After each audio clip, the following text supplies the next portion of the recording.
माता की, भारत माता की। मंच पर विराजमान प्रदेश भारतीय जनता पार्टी के अध्यक्ष श्रीमान भावना दास सिंह जी, चुनाव के संयोजक चौबा सिंह जी, मणिपुर के महाराजा आदरणीय श्री लाइशेम्बा साना जाओबा, डॉक्टर जितेंद्र सिंह जी, किरण रिज्जू जी, हेमंत बिस्वा जी, विधायक श्रीमान विश्वजीत सिंह जी, पूर्व मुख्यमंत्री श्रीमान कोईजाम जी, भाजपा के पूर्व अध्यक्ष शांति कुमार शर्मा जी, सुश्री सोसो सैजा जी, डॉक्टर बोरो बाबू सिंह, श्रीमती शारदा देवी जी, श्रीमान भरत सिंह जी, श्रीमान निम्बू सिंह जी, और दोनों तरफ आज हमारे सभी उम्मीदवार यहां हमारे बीच में है। सभी हमारे उम्मीदवार, जनता जनार्दन उनको आशीर्वाद दें।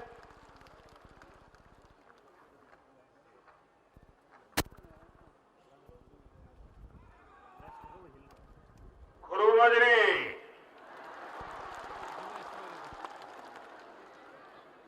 इमा मणिपुर खुरुमजरी,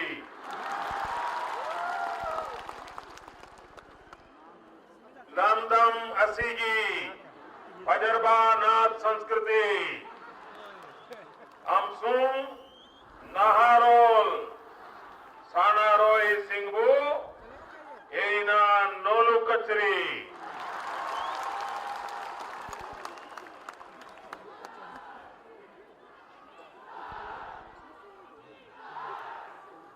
भाइयों बहनों,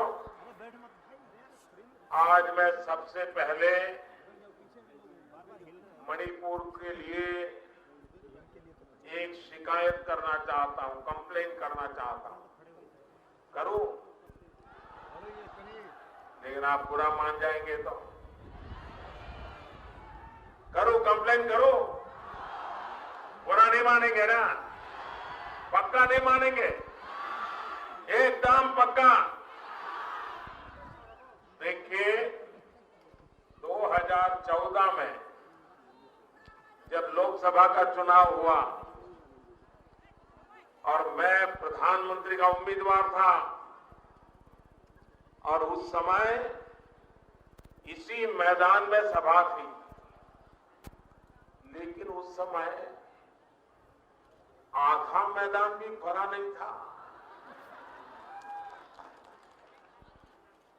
मैं खुद प्रधानमंत्री का उम्मीदवार था, इतनी दूर से आया था, लेकिन आधा मैदान भी नहीं भरा था।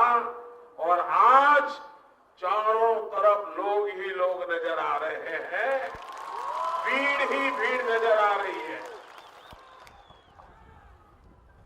भाइयों बहनों, आपने जो प्यार दिखाया है, आशीर्वाद दिखाए दिए हैं, इसके लिए शिकायत नहीं हो सकती है।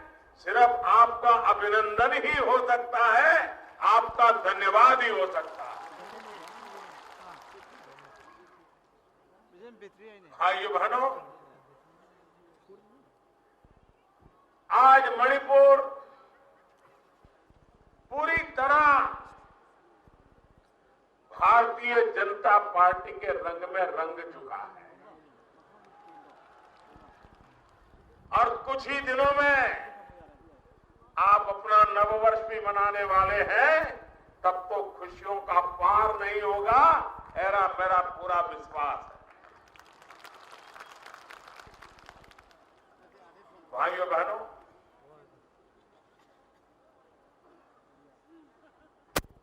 मुझे दिल्ली में आपने जिम्मेवारी दी,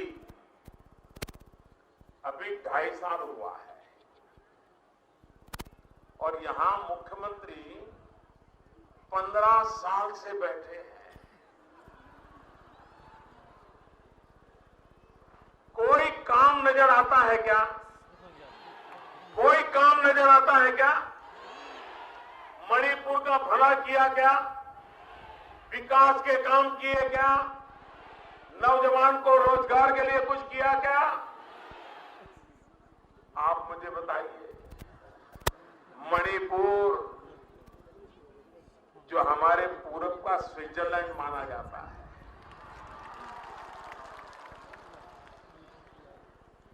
अगर उसकी ये बर्बादी की है, 15 साल लगातार मणिपुर नीचे ही गया, नीचे ही गया।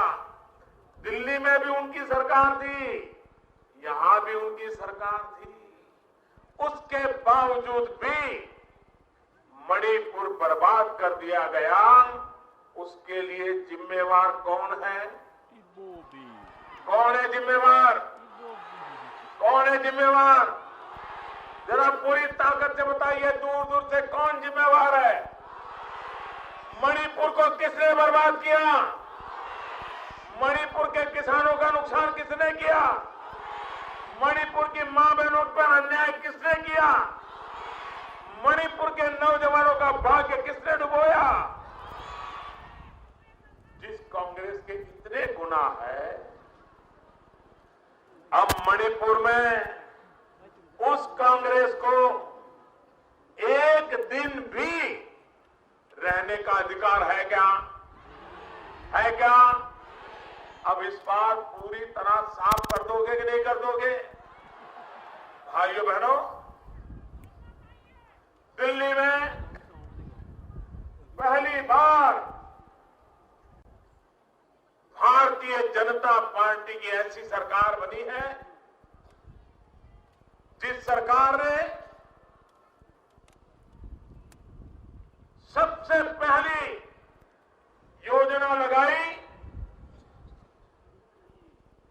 Act east policy. हमने कहा जब तक पूर्वी भारत, उत्तरी पूर्व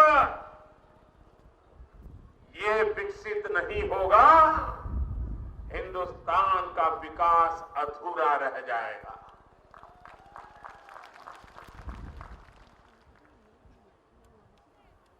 प्राकृतिक संपदा से हरा भरा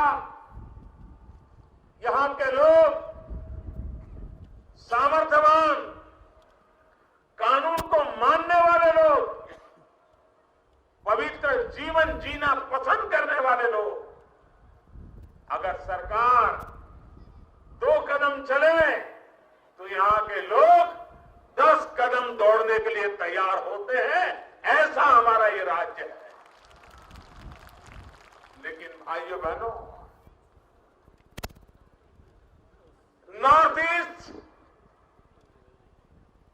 पुरानी सरकार कांग्रेस ने राजनीति का खेल का मैदान बना दिया। एक जनजाति को दूसरी जनजाति के साथ लड़ाना, चुनाव आ जाए तो विकास की चर्चा नहीं करना, काम का हिसाब नहीं देना, सिर्फ एक जाति को, एक जनजाति को दूसरी जनजाति के खिलाफ भड़का देना, लड़ाई करवा देना और बीच में से अपना उल्लू सीधा कर लेना, यही कारोबार चला है। भाइयों बहनों, ये मणिपुर को बर्बाद करने वाले इनके तौर तरीके ये खत्म होने चाहिए कि नहीं होने चाहिए? मणिपुर की एकता, मणिपुर का विकास, मणिपुर का भला, यही हमारा सपना हो या चाहिए कि नहीं? कोई भी जनजाति हो, पहाड़ी हो या तराई हो, शहर हो या गांव हो, हर किसी का एक समान रूप से चाहिए कि नहीं होना चाहिए? किसी के साथ अन्याय नहीं होना चाहिए ना? मैं आज आपके बीच में ये विश्वास दिलाने आया हूं कि एक बार भारतीय जनता पार्टी को मणिपुर में सेवा करने का अवसर दीजिए।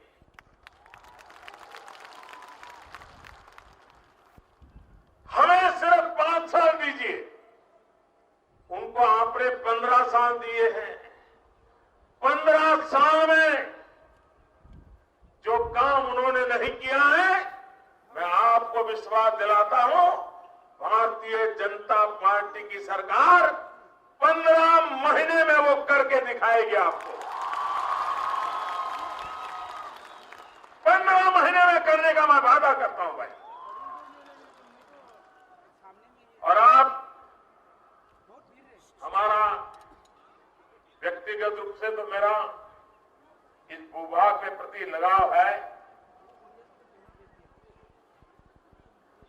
ये पूरा क्षेत्र हमारा नॉर्थ ईस्ट सभी राज्यों का भला हो, ये देश की एकता और अखंडता के लिए भी आवश्यक है।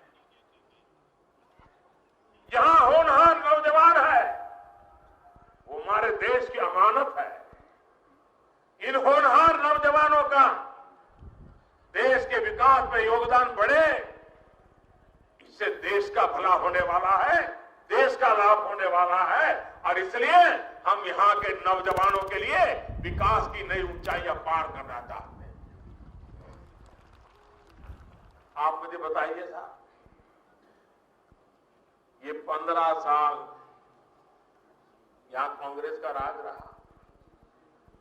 जब अटल बिहारी वाजपेयी की सरकार थी तो उन्होंने एक बड़ा महत्वपूर्ण काम किया था। उन्होंने ये नॉर्थ ईस्ट के लिए ये सप्त भगिनी की पहली बार दिल्ली में अलग मंत्रालय बनाया था, अलग बजट बनाया था। हर डिपार्टमेंट को कुछ परसेंटेज सिर्फ और सिर्फ नॉर्थ ईस्ट के लिए खर्च करने का निर्णय किया था। नॉर्थ ईस्ट के राज्यों के कोऑर्डिनेशन के लिए एक उत्तम प्रकार की व्यवस्था बनाई थी।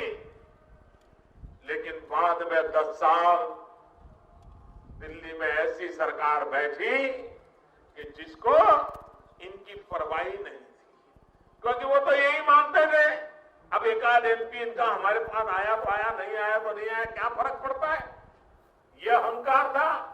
भाइयों बहनों, सवाल एमपी की संख्या का नहीं है, सवाल इतने दूर सुदूर रहने वाले मेरे भाइयों बहनों के दिल में हिंदुस्तान के लिए कुछ कर गुजरने की इच्छा है, उनको अवसर देने का सवाल है। और हमने अवसर देने की दिशा में काम किया। पहले आए दिन महीने में 5 दिन 7 ये नॉर्थ ईस्ट के मुख्यमंत्री और मंत्री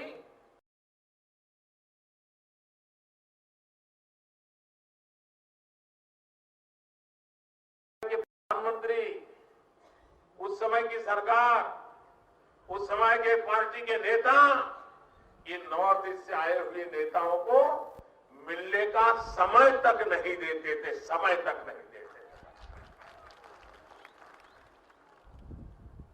आज भाइयों बहनों, नॉर्थ ईस्ट का कोई भी मुख्यमंत्री हो, किसी भी दल का मुख्यमंत्री हो, मुझे जब भी मिलने के लिए कहता है, मेरे दरवाजे हमेशा हमेशा के लिए आप लोगों के लिए खुले होते हैं। लेकिन हम वहां अटके नहीं। हमने तो पिछले 2 साल में भारत सरकार के 90 मंत्रियों का दौरा, कोई मंत्री 2 बार आए होंगे, कोई 3 बार आए होंगे, लेकिन केंद्र का कोई मंत्री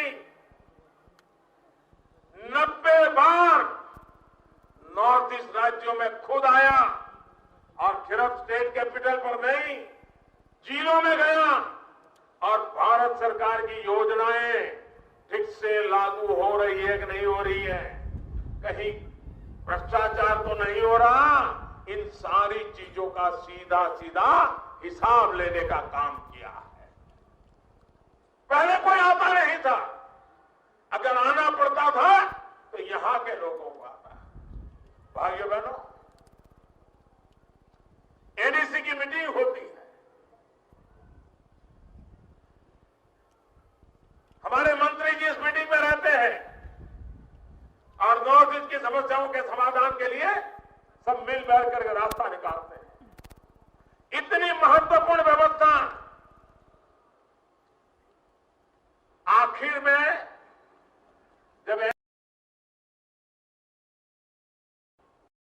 जब मोरारजी देसाई प्रधानमंत्री थे, करीब 40 साल पहले जब मोरारजी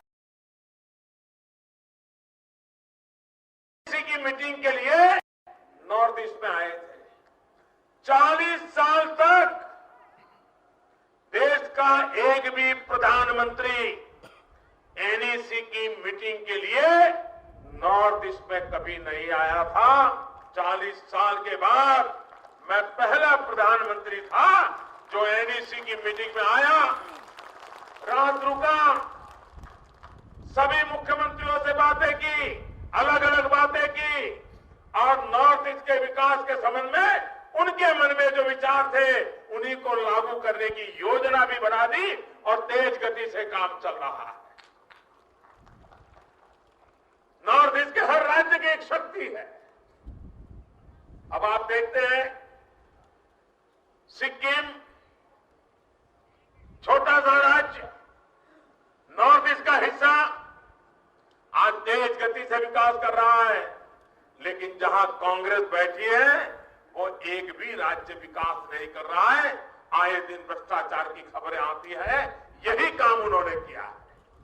भाइयों बहनों, आप जानते हैं कि भली भांति इन लोगों ने खेले हैं, उन बातों को हम कभी भी भूल नहीं सकते। आज भी मणिपुर इतना समृद्ध इलाका, वहां गरीबी की रेखा के नीचे जीने वालों की संख्या में 15 साल रहने के बावजूद भी कोई प्राथमिक परिवर्तन भी नहीं ले पाए। अगर गरीबों के प्रति इनकी इतनी उदासीनता है तो भाइयों बहनों, मेरे मणिपुर का विकास कैसे होगा? यहां पर भ्रष्टाचार की खबरें आए दिन, क्योंकि यहां तो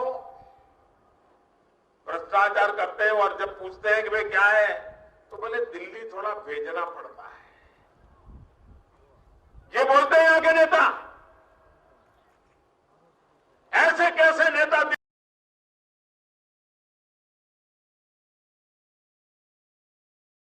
दिल्ली में पार्टी चलाने के पैसे भेजे, सरकारी खजानों से निकाले? भाइयों बहनों, ये पाप चक्र बंद होना चाहिए और मणिपुर को, पूरे नॉर्थ ईस्ट को इस सारे चक्र से मुझे बाहर निकालना है। नौकरियों की भर्ती, हर भर्ती में मामला अदालत पहुंचा कि नहीं पहुंचा? अदालतों ने मणिपुर सरकार के खिलाफ निर्णय दिया कि नहीं दिया? सारे नौकरी के मसले, नौजवान को जब तक उसके पास भ्रष्टाचार करने के लिए पैसे नहीं है, नौकरी के लिए तरसता है। ये स्थिति कांग्रेस ने पैदा की है कि नहीं की है? रेट बोलते रेट, टीचर बनना है इतना रेट, पुलिस में जाना है इतना रेट, क्लार्क बनना है इतना रेट, दरोगा बनना है, पुलिस वाला बनना है इतना रेट, ड्राइवर भी बनना है इतना रेट, किसी की मंत्री के यहां खाना पकाने जाना है तो भी इतना रेट। ये क्या करके रखा है भाई?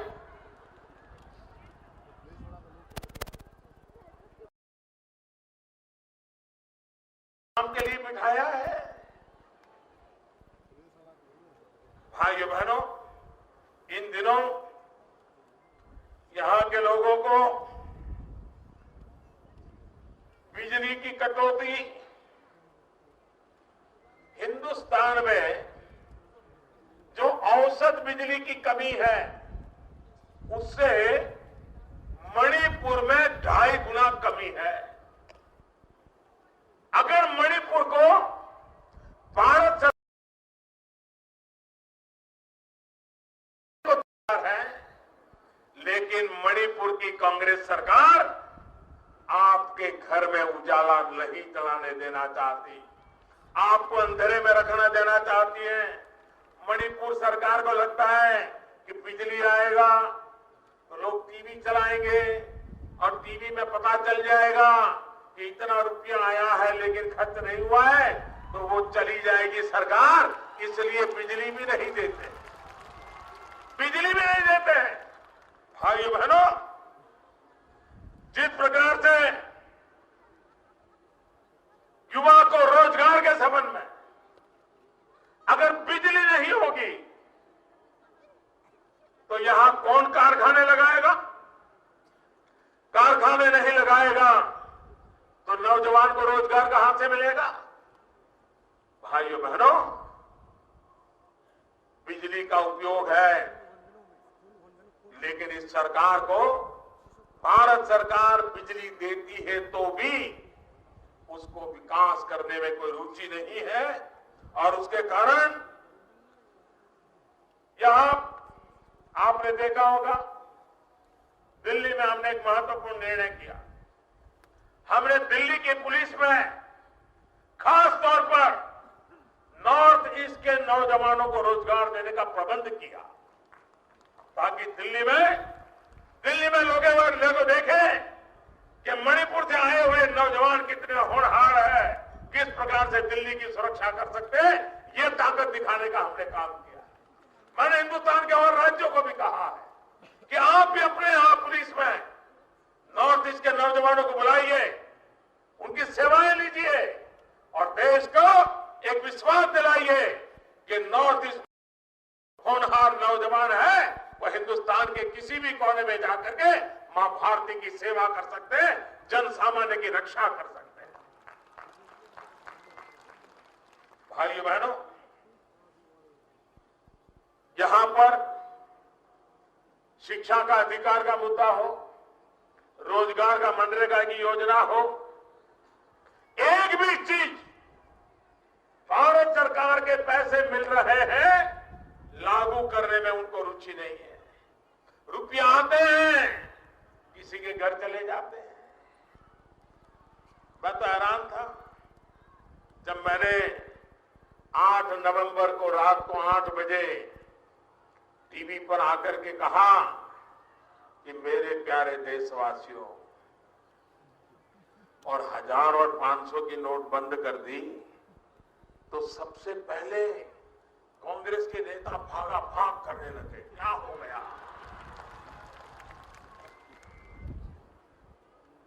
मोदी को दिखा देंगे, मोदी को देख लेंगे, मोदी को समझा देंगे, मोदी समझता क्या है।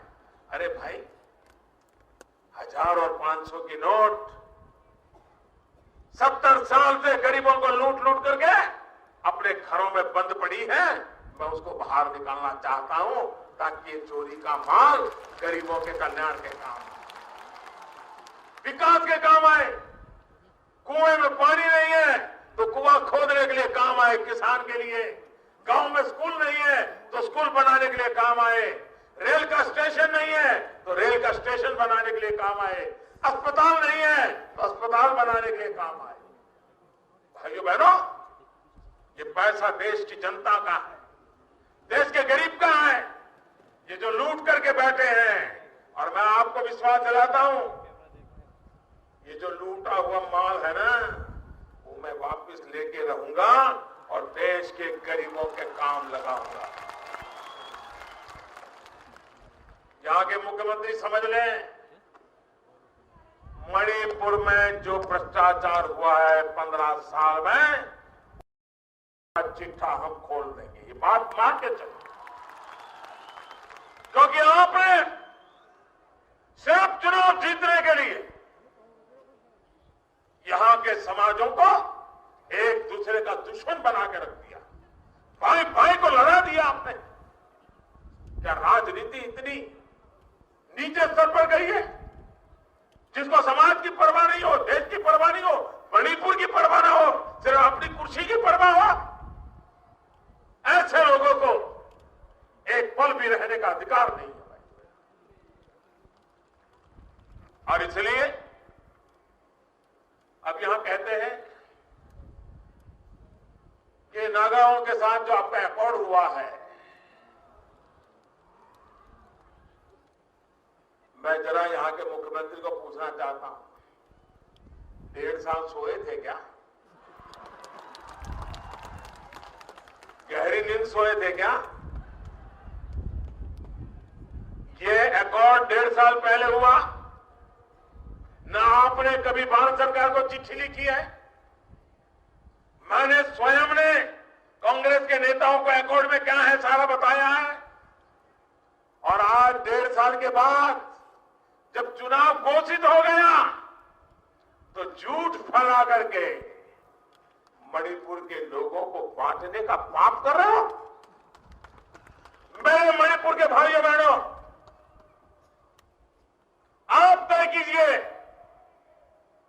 कि आपको 15 साल तक मणिपुर को बर्बाद करने वाले मुख्यमंत्री के झूठ को मानना है या 2.5 साल से ईमानदारी से आपकी सेवा में लगे हुए प्रधानमंत्री के सच को मानना है। निर्णय मैं आप पे छोड़ देता हूं भाई, लेकिन मैं आपको विश्वास दिलाता हूं, नागाओं के साथ जो अकॉर्ड हुआ है, इसमें कहीं पर भी मणिपुर के टेरिटरी के साथ कोई भी धोखा करने की चर्चा नहीं है।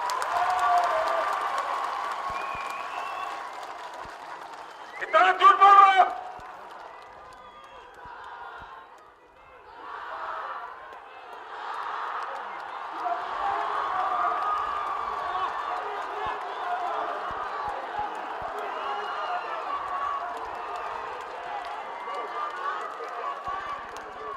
मणिपुर के मेरे प्यारे भाइयों बहनों,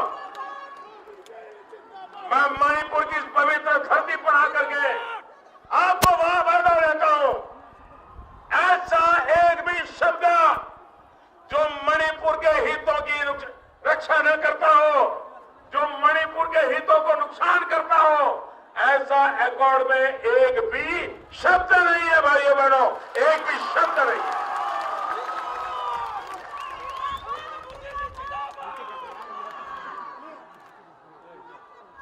आप झूठ बोल रहे हो भाइयों बहनों। ऐसी कैसी सरकार जिसकी जिम्मेवारी है कि अपने राज्य के नागरिकों को जरूरी सारी चीजें मुहैया कराना, दवाइयां चाहिए दवाइयां मिलनी चाहिए, अनाज मिलने का हो तो अनाज मिलना चाहिए, नमक की जरूरत तो नमक मिले, चीनी की जरूरत तो चीनी मिले, पेट्रोल केरोसिन की जरूरत हो तो पेट्रोल केरोसिन मिले, डीजल की जरूरत हो डीजल मिले। आप मुझे बताइए, ये पहुंचाने की जिम्मेवारी राज्य सरकार की है कि नहीं है? जरा जोर से बोलिए, राज्य सरकार की है कि नहीं है? राज्य सरकार की है कि नहीं है? कहीं कोई भी रुकावट करता है तो उनको हटाने की जिम्मेवारी राज्य सरकार की है कि नहीं है? भाइयों बहनों, कानूनन कानूनन हिंदुस्तान का संविधान कहता है ये पूर्णतः जिम्मेवारी मणिपुर के मुख्यमंत्री की है, मणिपुर की सरकार की है, मणिपुर की पुलिस की है। उसके बाद भी रास्तों पर ब्लॉकेज चल रहा है, लोगों को अनाज नहीं मिल रहा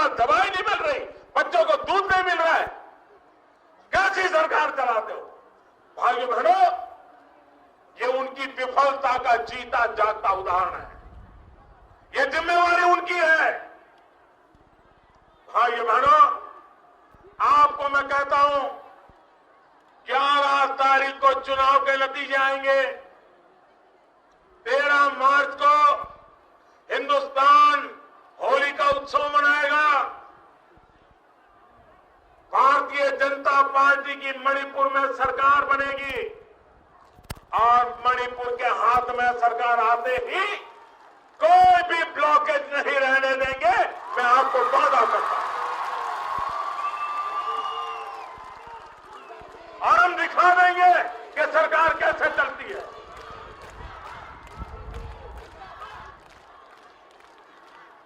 और आप देखिए, ये पाप करने वाले और उसको शायद एक कांग्रेस का खेल देखिए, इधर लोगों को भड़काना और उधर बंद करने वालों को पैसा देना।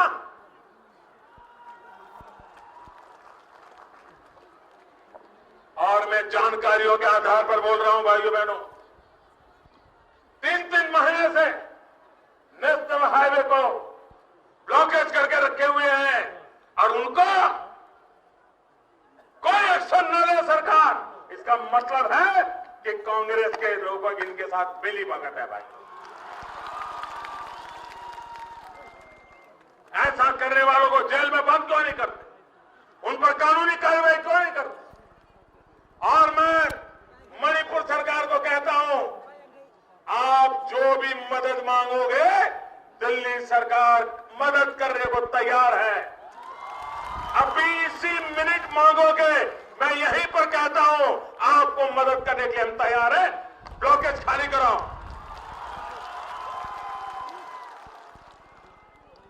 भाइयों बहनों, चुनाव जीतने के लिए जनता पर इतना जुल्म करें, जनता को भूखा रहने के लिए मजबूर करें, चुनाव जीतने के लिए जनता को गाने बजारी में माल खरीदने के लिए मजबूर करें। भाइयों बहनों, ऐसी निर्दलीय, निर्दय, पूरी तरह निर्दय ऐसी सरकार को 1 मिनट मणिपुर में रहने का हक नहीं है भाई। मणिपुर के लोगों ने ऐसी सरकार को सजा करना चाहिए भाइयों बहनों। और ये चुनाव मौका है। आपके साथ एक खिलवाड़ किया है और आप पुराना इतिहास देखिए, हर चुनाव के पहले ऐसा ही ड्रामा किया है उन्होंने, ऐसा ही खेल खेला है, भाई के साथ झगड़ा करवा दिया है और अपना उल्लू सीधा किया है। लेकिन तब तो दिल्ली में आपकी सरकार थी तो आपकी गाड़ी चलती थी। अब आपको हिसाब देना पड़ेगा, दिल्ली में मोदी बैठा है।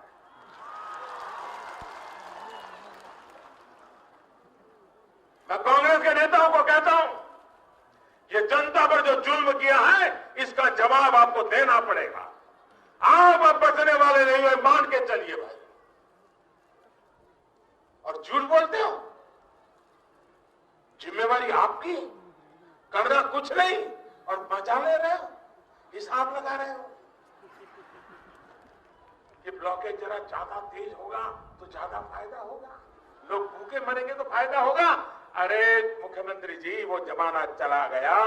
अब मणिपुर का बच्चा हर बात को समझता है। आपके झूठ को कभी स्वीकार करने वाला, चाहे मैदानी इलाकों में रहने वाले हो, चाहे पहाड़ी इलाकों में रहने वाले हो, आप विश्वास दिखिए, आप मेरे लिए समान है भाइयों बहनों। आप किस जनजाति के हैं, आप किस इलाके में हैं, मेरी सरकार कभी आपसे भेदभाव नहीं करेगी। आपको हक का पूरा देने के लिए हम कोई कसर नहीं छोड़ेंगे, ये मैं आपको विश्वास दिलाता हूं। भाइयों बहनों, हमने यहां स्पोर्ट्स यूनिवर्सिटी बनाने के लिए मणिपुर के लोगों ने कितना बड़ा देश का नाम रोशन किया है। पूरे खेल जगत में आज हम गर्व से खड़े रहते हैं कि मणिपुर के हमारे लोगों ने इतना बड़ा हमारा मान सम्मान बढ़ाने का काम किया है देश का।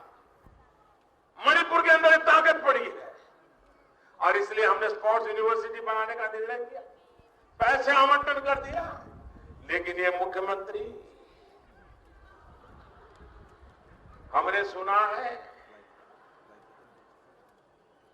देश में शायद किसी मुख्यमंत्री के लिए परसेंटेज की बात नहीं होती है। कितने परसेंटेज चलते हैं यहां? कितने? 10? कितने? आप सबको मालूम है, फिर भी इसको रहने देते हो। देश में कहीं 10% चीफ मिनिस्टर सुना है भाई? हम तो पहली बार है, हम तो समझे भी नहीं कि 10% होता क्या है। तो मैंने पूछा मणिपुर वालों को, तो ये सब लोग कहते हैं, लिखते हैं 10%। मैंने कहा ये क्या है भाई, ये कौन सा शास्त्र है? बोले मोदी जी, आप ईमानदार आदमियों को जल्दी समझ नहीं आएगा, ये कैसे बेईमान लोग हैं। भाइयों बहनों, अब मणिपुर को 0% वाला मुख्यमंत्री चाहिए, 0% वाला मंत्री चाहिए, 0% वाली सरकार चाहिए, तब जाकर के मणिपुर का भला होगा भाइयों बहनों। और इसलिए बहुत हो गया, 15 साल तक 10%, कितना चला गया आपका। अगर उतना ही रह गया होता न, तो भी मणिपुर आज दुनिया के सामने एक ताकत बन के खड़ा होता, लेकिन इन्होंने तबाह कर दिया है भाई बहनों। चाहे रोड का काम हो, अभी हमारे नितिन गडकरी जी आए थे, मणिपुर का विकास करना है, नॉर्थ ईस्ट का विकास करना है, तो मेरी पक्की समझ है, अगर यहां रोड नेटवर्क, रेल नेटवर्क मिल जाए, एयर नेटवर्क मिल जाए, तो मेरा नॉर्थ ईस्ट पूरे हिंदुस्तान के लिए आकर्षण का केंद्र बन जाएगा। 125 करोड़ देशवासी पागल की तरह यहां चले आएंगे, आपके बीच कुछ दिन बिता करके आनंद से टूरिज्म को बढ़ावा देते हुए यहां से जाएंगे। यहां के लोग दुनिया में जा पाएंगे, यहां की पैदावार बहुत कम खर्च से हिंदुस्तान के बाजार में जाएगी, हिंदुस्तान के हर कोने में पहुंचेगी। बताइए नॉर्थ ईस्ट का कितना भला होगा भाई। हम नॉर्थ ईस्ट को ऑर्गेनिक स्टेट बनाने की दिशा में काम करना चाहते हैं, और ऑर्गेनिक स्टेट बनता है, हमारा किसान जो पैदा करता है, एक बार वो ऑर्गेनिक बन जाता है तो ₹1 के बदले में $1 मिलता है, इतनी कमाई हो जाती है भाइयों। ये काम मुझे नॉर्थ ईस्ट में करना है, हमें रेल से जोड़ना है नॉर्थ ईस्ट को। हिंदुस्तान में दिल्ली के साथ सीधी रेल जोड़नी चाहिए, इस काम पर हम लगे हुए हैं। हम विकास की नई ऊंचाइयों के लिए, शिक्षा के हर धाम IIT बनाना है तो हम बनाना चाहते हैं, ताकि यहां के नौजवानों को अपने घर में रह करके शिक्षा दीक्षा के लिए लाभ मिले। हम विकास के लिए बिजली, हम 24 घंटे बिजली देना चाहते हैं, हर घर में बिजली देना चाहते हैं। राज्य सरकारों पर कोई काम नहीं करेगी, रुकावटें डालेगी, तो अंधेरी जिंदगी में मेरे मणिपुर के भाइयों बहनों को रहना पड़ेगा। हमें उससे बाहर लाना है भाई बहनों। और इसलिए मैं आज आपसे आग्रह कर रहा हूं, किसान भाइयों बहनों, हम विकास के लिए मत मांगते हैं, उनको 10% के लिए चाहिए, मुझे आपका 100% विकास हो, इसके लिए वोट चाहिए भाई। एक तरफ 10% कमीशन वाले हैं, दूसरी तरफ 100% विकास वाले हैं। निर्णय आपको करना है कि 10% कमीशन वालों के पास जाना है कि 100% विकास वालों के पास जाना है। और जब हम विकास की बात करते हैं तो हमारे मन में साफ है, विकास का हमारा मतलब है किसान को सिंचाई, बच्चों को पढ़ाई, युवा को कमाई और बुजुर्गों को दवाई।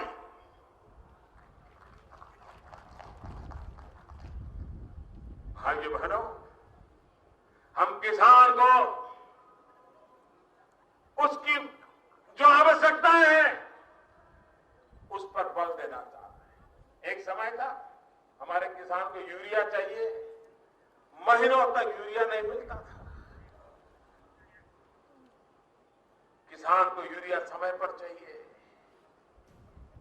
सरकार को परवाह नहीं, सर प्रधानमंत्री को चिट्ठी लिख दो, सो जाओ। हमने किया भाई क्या कारण है कि सारे देश में यूरिया के लिए किसान रो रहा है, काले बाजारी में खरीद रहा है। हमने यूरिया का निम कोटिंग कर दिया, यूरिया की चोरी बंद हो गई, यूरिया की काले बाजारी बंद हो गई। जिस किसान को यूरिया चाहिए समय पर मिलने लग गया, जितना चाहिए इतना मिलने लग गया, काले बाजारी बंद हो गई। भाई बहनों, आज मध्यम वर्ग का परिवार भी हो, अच्छी खासी कमाई हो, लेकिन अगर घर में एकांत व्यक्ति बीमार हो जाए तो पूरा घर का बजट बर्बाद हो जाता है, सब कुछ खत्म हो जाता है। बेटी की शादी रुक जाती है, बच्चे की पढ़ाई रुक जाती है। एक बीमारी अगर घर में आगे बढ़ी तो पूरा घर तबाह हो जाता है। डायबिटीज हो, हार्ट अटैक हो, कैंसर हो, पूरा परिवार डर जाता है, बस हो गया, मर गए, अब परिवार बचेगा नहीं। भाइयों बहनों, मध्यम वर्ग का व्यक्ति, गरीब व्यक्ति, उसकी सेवा कैसे होगी? हम आए सरकार में, हमने सोचा कि गरीब मध्यम वर्ग का व्यक्ति, अगर इतनी दवाई महंगी होगी तो वो बचेगा क्या, उसका परिवार बचेगा क्या? वो तो बीमारी के कारण मरेगा, लेकिन परिवार आर्थिक बोझ के कारण मर जाएगा। हमने दवाई बनाने वाली कंपनियों को बुलाया, हमने जरा पूछताछ की। हमने कहा भैया 30-30 हजार रुपये में गोलियां बेचते हो आप, 30,000 रुपया, अगर महीने में 2 गोली खानी है तो भाइयों बहनों वो बेचारा 7,000 रुपया कहां से लाएगा? हमने कहा इतनी दवाइयां महंगी कैसे आती है भाई, कैसे बनाते हो, क्या डालते हो अंदर, जरा कितनी कीमत होती है निकालो। शुरू में तो बताते ही नहीं थे, लेकिन हम तो अटकने वालों में तो है नहीं, हम जरा पूछ लेके बताओ भाई। भाइयों बहनों, पूरी जांच पड़ताल करके हमने नियम बना दिया। 800 दवाइयां जो लोगों को जीवन मरण के लिए जरूरी होती है, हमने उसके दाम तय कर दिए, और जो दवाई 30,000 रुपए में बिकती थी, आज उसको 3,000 रुपए में बेचने के लिए मजबूर कर दिया। जो दवाई की गोली 80 रुपए में बिकती थी, वो 12 रुपए में बिकना शुरू हो गया। आप बताइए गरीब का भला हुआ कि नहीं हुआ, मध्यम वर्ग का भला हुआ कि नहीं हुआ? भाई आजकल हृदय रोग की बीमारी होती है, दिल का दौरा पड़ जाता है, हार्ट अटैक आता है, भागे भागे डॉक्टर के पास जाते हैं। अब हमें तो पता नहीं अंदर क्या हुआ है, दर्द हो रहा है, तो डॉक्टर देख करके बता देता है कि इनकी नली के अंदर खून जाने का, ब्लड जाने का रास्ता ही बंद हो गया है, वो रास्ता खोलना पड़ेगा।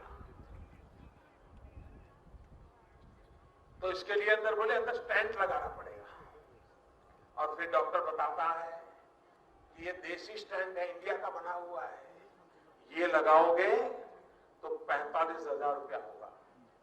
ये विदेश से लाए हैं, ज्यादा अच्छा है, ये लगाओगे तो 1.25 लाख 1.5 लाख रुपया होगा। अब बेचारा मृत्युशैया पे पड़ा है, हृदय रोग का बीमारी है, माँ बाप को, बच्चों को, भाई को, बहन को, पत्नी को, सबको लगता है बचना चाहिए। तो वो कहते हैं कि भाई आपका क्या सलाह है, क्या करें? तो कहता है अगर 45,000 वाला स्टेंट लगाओगे तो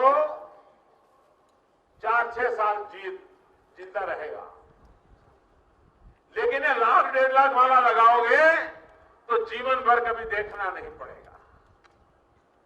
तो वो बेचारा कौन कहेगा कि भाई 6 साल में मरना है, तो वो 1.5 लाख का लगवा देता है। भाइयों बहनों, मैं हैरान था, गरीब आदमी 1.5 लाख का स्टेंट कहां से लगाएगा? मैंने बनाने वालों को बुलाया, जरा हिसाब किताब मांगा, और मैंने कहा आप गरीब जनता को लूट रहे हो, बंद करो ये सब। और आपने देखा होगा अभी 10 दिन पहले भारत सरकार ने एक ऑर्डर कर दिया कि 45,000 रुपये में जो स्टैंड बेचते हो वो बंद करो, सिर्फ 7,000 रुपये में बेचना पड़ेगा, ताकि गरीब आदमी दवाई करा। जो 1.25 लाख 1.5 लाख में बेचते हैं, हमने कहा इसको 25-27 5,000 रुपए से ज्यादा नहीं ले सकते हो, गरीब की भलाई के लिए काम करना पड़ेगा। आप झूठ बोल करके लोगों को लूट रहे हो। भाइयों बहनों, हम गरीब के लिए काम करने वाले सरकार, सामान्य मानव के लिए काम करने वाली सरकार, बीमारी में हर किसी की मदद करने के लिए सरकार है। भाइयों बहनों, नौजवान को रोजगार, यहां पर रेट बोले जाते हैं, दाम है, ये नौकरी चाहिए इतना दाम, ये नौकरी चाहिए इतना दाम। हमने भारत सरकार में आने के बाद एक नियम बनाया कि वर्ग 3 और 4, भारत सरकार में सबसे ज्यादा रोजगार उसी में होता है। तो हमने कहा कि वर्ग 3 और 4, क्लर्क बनना है, टीचर बनना है, सरकारी मुलाजिम बनना है, पुलिस इंस्पेक्टर बनना है, ये सारे 3 और 4 में आते हैं।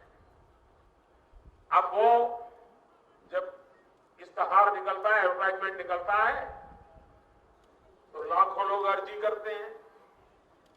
अर्जी करने के बाद लिखित एग्जाम होती है, उसमें कुछ लोग पास होते हैं, उसके बाद इंटरव्यू होता है और इंटरव्यू के बाद नौकरी मिलती है।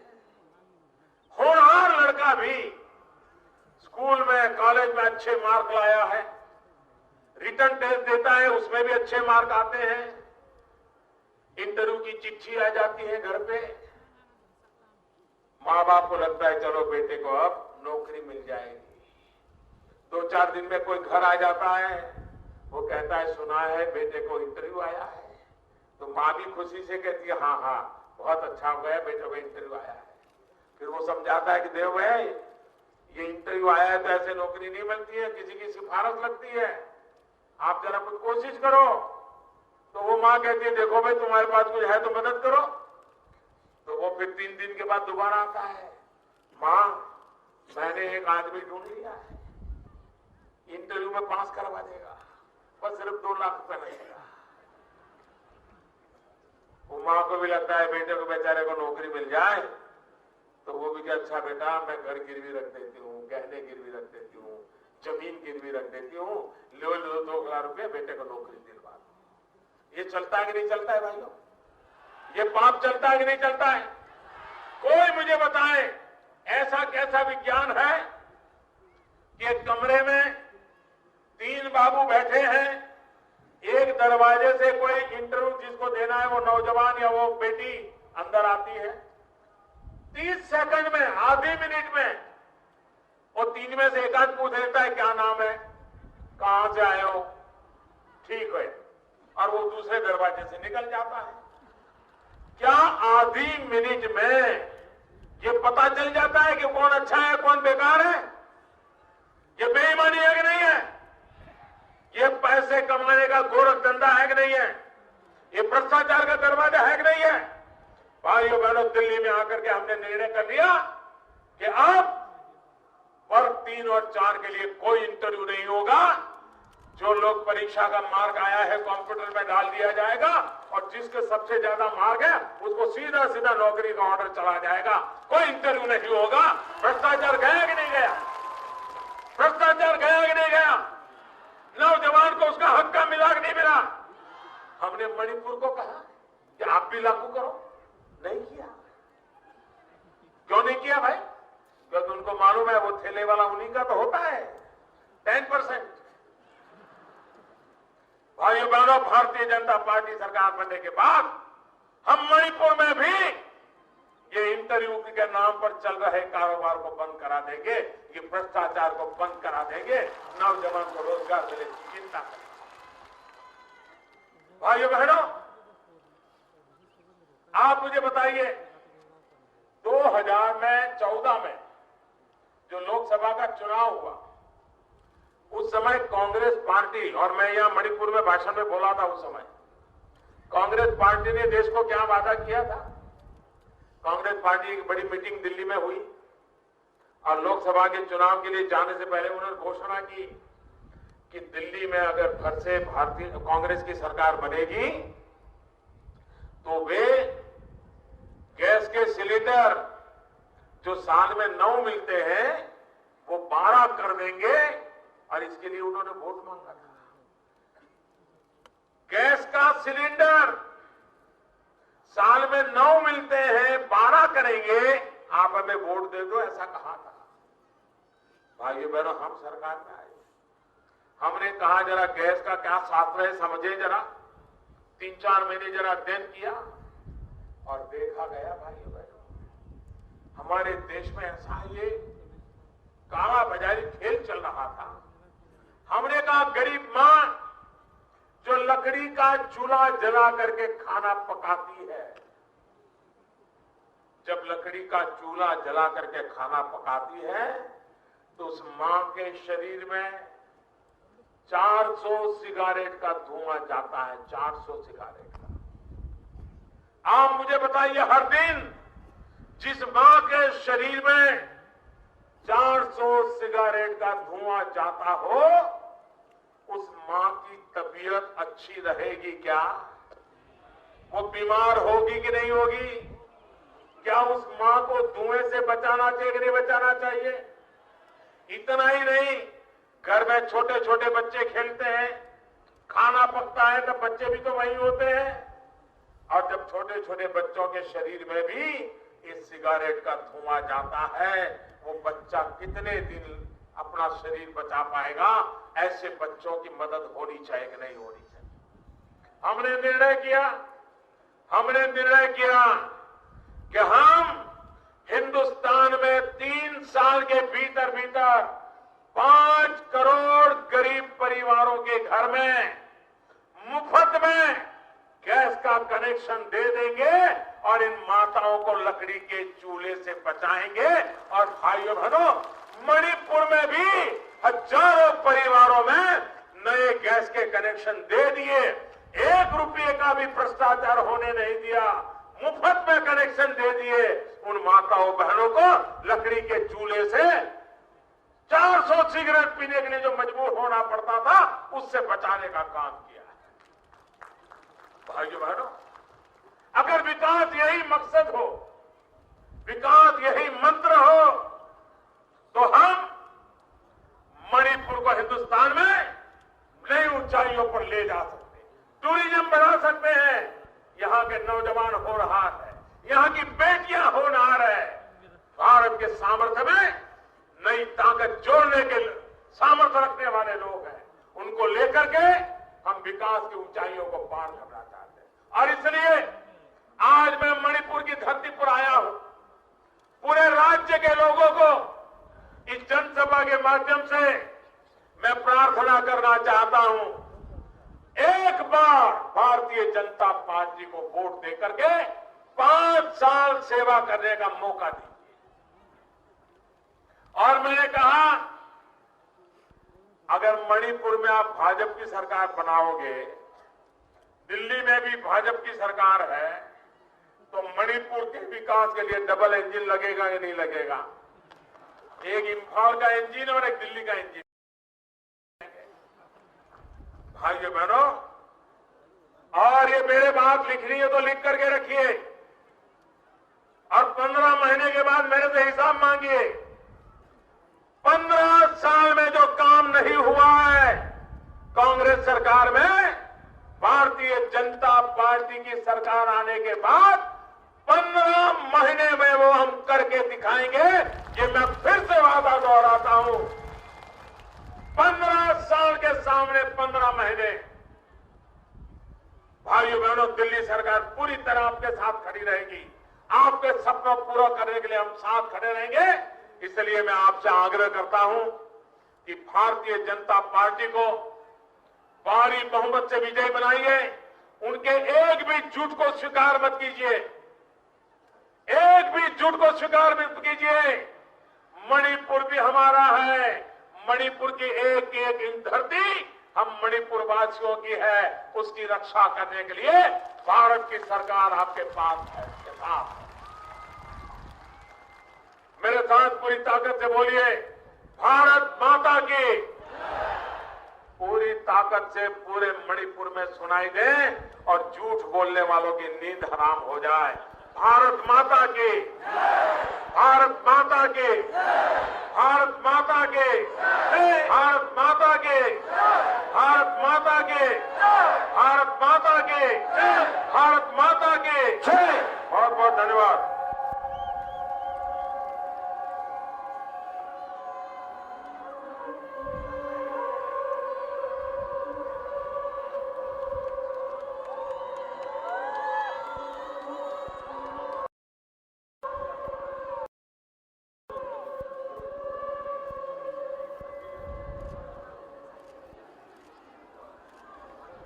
मोदी मोदी मोदी मोदी